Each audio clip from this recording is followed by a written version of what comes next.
Meron silang nahuli sa ilalim ng tulay. Pinalagad sa court. Nang binawi namin sa labas kanin. Multiple stab wounds ang ginabot. Butas ang mata. Once na nakapitan mo siya para kang manok, huwag kang papabawi. Ginanon na ako. Hinug ka na. Try mo ko. Ang kaso nun, 34 counts homicide, 34 counts murder. Rinatrat niya yung isa. Nagsindi ng ilaw, kapitbahay, rinatrat niya rin. Siyempre, bulabog yung tao. Tinira niya na ng tinira. Mga storya ng tattoo sa kali.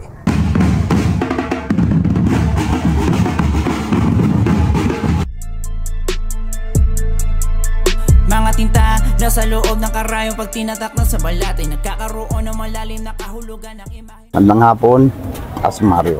Ang istorya na tattoo ko, umpisahan ko. Hindi ako bahala dapat Batang hamog ako Tambay ako sa Ichantos. Ang kaso, dito ako nakatira. Sa Batang Hamog, nagkaiwalay kami. May kanya-kanyang pangkat. 1977, magulo na tong area, lugar na to. Puso na riot, hindi na ako makauwi kasi sasalubungin ka ng pana, bato, sumpak. Ako walang pinipili ang kalaban. Tatakaran din namin yun. Bata't matanda, basta lalaki. Ganon. Minsan, palabas ako ng tulay, may riot. Tinutukan ako nitong baril. Sabi ko, Kuya Boy, Mario to. Siguso nga gulo Kinausap ko yung isang matandang bahala, yung Soylo. Paano ba pumasok sa gang? Kasi hinahunting na rin ako ng Ichantos, pati yung mga bahala sa Barugo, pinagdududahan ako Sputnik. Yung mga Sputnik, pinagdududahan ako bahala. Sabi ng Soylo, pasok ka sa amin. Ang unang-unang tattoo ko ito. Bahala na gang ito. Bahala na gang. Tsaka Tomboy Lacson. Siya nga, alupihan to Na-hospital nanay ko, dahil daw sa alupihan, kaya pinalagay ko Boy Lacson. Yung mga panahon na yun, may leader ka, tama yung sinabi niya na lahat ng bawal dito susundin mo. Bawal magnakaw, bawal ang snatch, hold up, bawal ang droga. Minsan napagbintangan ako nagnakaw, kakal ako Pinairal namin dito yung batas ang bahala. Walang rito, walang sinisino. Isa nga nagkarayot dito, tsaka ron Ano man ang pagkakamali ng lugar ko, dadapaan ko sa inyo, butubad. Matigil lang ang riot. Salbahe riot dito. Meron silang nahuli sa ilalim ng tulay. Pinalagad sa court. May nahuli silang isa, binagsan nila ng bato. Nakahuli ng isa sila, kinatay naman. Tsaka nung araw, technique ang labanan. Ang pumapasok ka rito ng mga fishball. Pasok yan. Yung mga tao nasa likod. Pag atras niya, naiwan na yung dalawa. Atras, iwan dalawa. Atras, iwan dalawa. Pag pumasok ang kalaban, bubuga to. Takbo, babalik. Bibiray na nasa gitna. Nakabawi kami ng maganda. Kasi dito, konti ang bilang ng bala. Pamagitan nila, Boy Lacson, tsaka yung mga dayong mga bala, sumusuporta, kahit nakakalesa, pumupunta rito, nagpapakilala, bibigay ng suporta. Tumakas, dumami ang bala. At saka rito may laban. Tatlong klase ang bala, nalinya ako sa depensa. Pagka dumarating yung mga may kita, nagbibigay. Ang biling gamit, painom. Uso rito yung sulatan. Sumulat ang papasok ng alas 3. Dalawa kami ni Noel Di Sabog. Nagbantay kami sa Eskinita. Akin sumpa, kanya pana. Alas 3:05 na, wala pa yung kalaban. Alis na tayo. Wala na papasok niya. Naglaro kami ng ronong. Para maya-maya may sumisiyo na, may tama raw yung tao namin. Yung kinikwento niya, tinamaan. Yun ang binawi namin Sa labas kanin. Multiple stab wounds ang ginabot. Butas ang mata, bali yung kikil. Tapos yun na. Pinarina ng gusto. Yun ang dinala ko sa loob. Nung hinuli pa lang ako, parang ayoko na mabubay. Madaling araw, dinala ako sa sementeryo. Lahat ng hirap dinanas ko. Inodorong may laman, sinusubsubong ko yun. Ginaganon yung sapatos. Sa ganito, para palang hinihiwa yan. December 24 hanggang January 31, walang pahinga ako. Grabe. Nung mangulungan ako, iba na naman ang sistema sa kulungan. Napakalupit. Ang daming siga. Nagpapanahunan ko.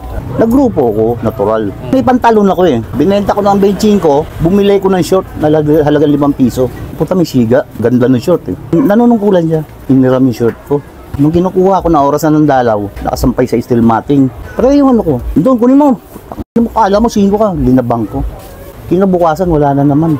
Suot na naman. Napunit! Tinahi ko ng sako. Pero ang ganda ng tayo, siyempre, loob Pinakalibangan mo yun. Ginamit ulit. Kinuha ko, linabang ko, tinahi ko. Sinampay ko ganyan. Nakaupo siya dyan Sarap ng upo niya, ganun Pinasok yung kamay sa steel matting. Malaki, ranchero Binanatan ko na. Nakapasok yung kamay. Pagkakataon ko na hindi siya makagalaw Binabanatan ko na. Takal ako. Doon ang labanan iba. Once na nakapitan mo siya, para kang manok. Huwag kang papabawi. Yung gabing tinakalan ako, kung malembang yung pinto. Bukas may bago tayong ranchero. Ako nga yun. Pwesto niya akin napunta. May isang siga na naman. Bilang ako ranchero, bosyot na nanungkulan ng mauna. Ang responde sa uli, dapat sa grupo. Tinawag yung pangalan ng siga, bastonero. Sumahod ng rancho. Kinalukal yung baboy. Kumuha ng sabaw. May batas ako di ba? Akin yun Doon ipakita mo kung ano binigay sa'yo.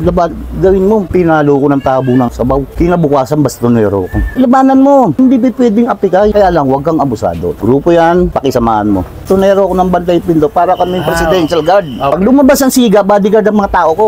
Doon kami natuto mag-duster, tanghalin tapat may unan, nilalagyan ng matalas. Lalabas si boy, sundan nyo. Bawal sa amin nung lumabas ang grupo, puprotektahan ka namin, sasamahan ka namin ng isa. Nung palaya si Henry Puke, tinanong ako kung marunong ako magsulat. Sabi ko, try mo ko.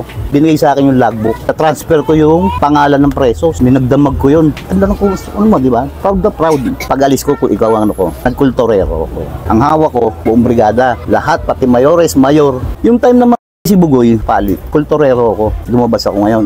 Nagatid ako ng infirmary. Mga may pasyente.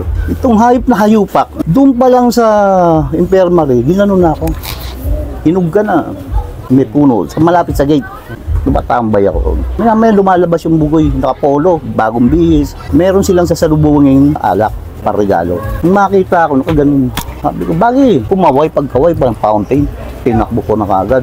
Nagyang panyo. Puta yung panyo, parang iniigop. Pipigain ko. Nagka-meeting. Tama-tama nag-desisyon kami sa korte. Acquitted ako. Acquitted. Oh, dalawa kaming acquitted. Yung bang walang tumatay yung tirador? Sino gustong tumayo yung tirador? Meeting kasi boss, at nanungkulan lang. Maraming tumayo. Kagaya sa amin ni Boy, maraming tumayo. Palaya na ako, kumuha ako ng recruit. Yung Toto Kapunpun. Pag uwi namin, may sumalising papasok. Pero nakapila na yung mga tao. Pagpasok, may naguhubad sa kanya. Paglabas ang nakapaligo na. Bago na t-shirt. Atay, sabi ko, nakabawi na kami. Salamat. Ganun kahirap dun.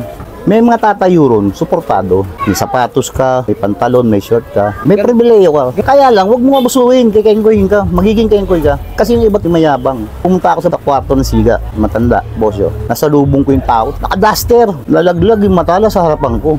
Binitbit ko yun. Huwag kang lalabas, sarado ang gate. Bakit ko ka? Meeting. Sinabi ko, sa mga siniga, yung kalugar ko titira. Bakit? Malaking tanong. Yung pala, naubos na ng direkto yung pondo. Maghuhugas kamay siya. Magpakawalan tirador. Sabi ko, hindi pwede yan. Meron kasi ron, pag siga, isinusugal. Nagkakaroon pa ng palitan ng tao. Nabot ng sugal ng alas 11 ng gabi sa amin. Dalawa sila, o palit dalawa. Kung magkatiran doon, ang kakosa namin. Unang-una kong dato talaga ito ng Boy Lacson. Ito. Yung Boy Recto, mayoris yan. Kaya lang, may bunay, kaya pinalagay ko na rin yung Recto. Kawawa naman eh. Kulturero ko. May kasama akong isa. Ang kaso nun, 34 counts homicide, 34 counts murder. Tirador ng SA yun eh. Talagang sumasalis. May nakumpain kami. Gabi, lumabas kami. Hahanapin mo yun. Pag galing ng presinto, walang selda yun. Meron doon, meron sa amin. Yung nasa master dish. Nung gabi, tinawag namin. Walang sumasagot. Kumpleto ang tao. Sabi ko, bakit ganun? Kumpleto ang tao. Wala yung bibistahan bukas. Aalis na yung bus. Hinahanap namin. Tulog sa ilalim ng kubol. Pakalan natin ito mamaya pagbalik. Usapan namin tatakalan. Pinigay kong balila. Pinalo sa ulo. Binong tao. Bug! Nag-imbang pa yung upo. Talat. Kaya hindi ako nakatulog nun. Linis ako ng balde. Daling sa ospital yan. Ako na, sa kasalanan ko. Nung gabi. Alam daw nakakain. Sabi ko, Bal, parang hindi tama. Dininis ko yun. Lansa. Yun ang hindi sa akin nagpatulog na isang gabi. Dahil sa kasalanan ko. Yun ang dinadala kong konsensya. Sergeant Philip Guevara. Ito ba yun? Ito. Sergeant Philip Guevara. Impact. Nung makumpay niyan, daming murder. Ang kinuwento niya lang sa akin, isa lang yung pinatay niya. Sergeant Philip Guevara, Armalay, pangawak. Rinatrat niya yung isa. Nagsindi ng ilaw, kapit bahay, rinatrat niya rin. Siyempre, bulabog yung tao. Tinira niya na ng tinira. Istigo eh. May warsak yata eh. O kaya 36 counts. Tangga yun. Mayoris ka, isang napatay mo. 36 counts yun. Pansamantalang bisita ka, bibigay ka ng kandila. Sa proseso ka na ng pipwesto ka na, kakaroon sila ng usapan. Jury, lahat ng hukom kung saan siya ilalagay. Bilang malaki ang sakripisyo mo, hindi ka man bahala, tumakbo ka sa amin, nagpaampung ka, ilalagay ka sa maganda. Karamihan sa logbook ko nung araw, bira ang user-puser, puro mother, kaparamihan. Ang kagandahan sa pangkat, mahal ang bawat isa. Kaya lang nagkakaroon ng sakitan, may mga abusado na. Bawal dun manakit ang bata. Higit sa lahat, bata minamahal, hindi yung magulang. Yung bata, mga kasama mo. At yung mga batang yan, bumabalik. Nagdadala ng bit-bit yan pag lumaya. Meron nga akong bata ron, dalawa eh. Dito natutulog sa akin yun. Pagising ko sa umaga, madaling araw, wala yung dalawa eh. Sa tinable na ni Arsim bata at saka ni Jumbulate. Mabuti naliligo pa yung dalawa. Niyatak yung dalawang bata, putang, inausap ko yung dalawang magulang. Pag naman kayo karancho ko yan eh. Walang ganyanan. Respeto. Ang malungkot lang ako, habang dumadami, pumapangit. Nung araw ko konti, big kiss. At saka ang bata ngayon, hindi mo makakuha sa isang saway. Dumaan tayo sa proseso ng paggalang, respeto. Yung bang, pag sinaway mo na, tama na yan, tatabi. Hindi, wala nang sarap ang pangkat. Kagaya niyan, parang ayoko. May kakalanda ka sa mga pangkat mo, itago mo. Isa puso't isip mo. Bahala ka eh. Walang magulang na makakausap ka na ipinagyabang ang tatak. Ang pinagyayabang nila, yung sakripisyo. Kasi nung araw, bahay bukas, kami ang magsasara. Kasi pag pumasok ang pillbox mo dyan, kawawa na yung mga tao. Sa umaga, makikita mo maraming pana. Para wag matay sa nervyos yung tao, hinuhugot namin yun. Kaya yung tao, mahal na mahal kami sa region. Bagamat nagsasalita ang lupa, ipakpak ang balita, walang nangyari sa aming hulihan.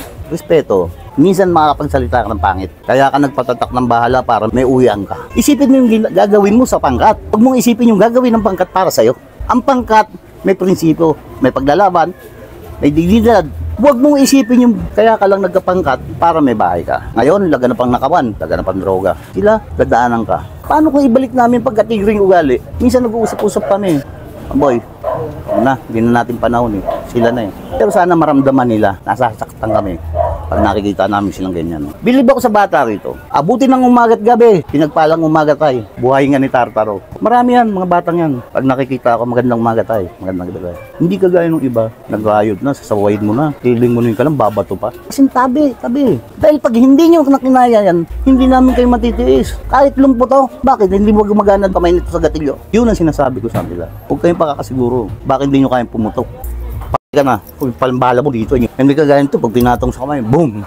Respeto, paggalang, dali ng tatak sa tama. Huwag nyo isipin ng tatak, tutulong sa inyo. Ang isipin nyo, kung paano nyo matutulungan ng tatak. Ang sakripisyo, andyan yan eh. Ayaw nyo lang gamitin. Pag bumahal sa pangkat, andyan yan. Inaabuso nyo lang. Kahit saan dako ng Manila, sa Visayas, Mindanao, ilagan na pambahala. Sana pakinggan nyo to. Irespeto nyo magulang. Kami nagsakripisyo para sa pangkat. Ano man ang gagawin nyo? Para sa pangkat. Mahal namin ang bahala. Buhay at kamatayan. Bahala kami.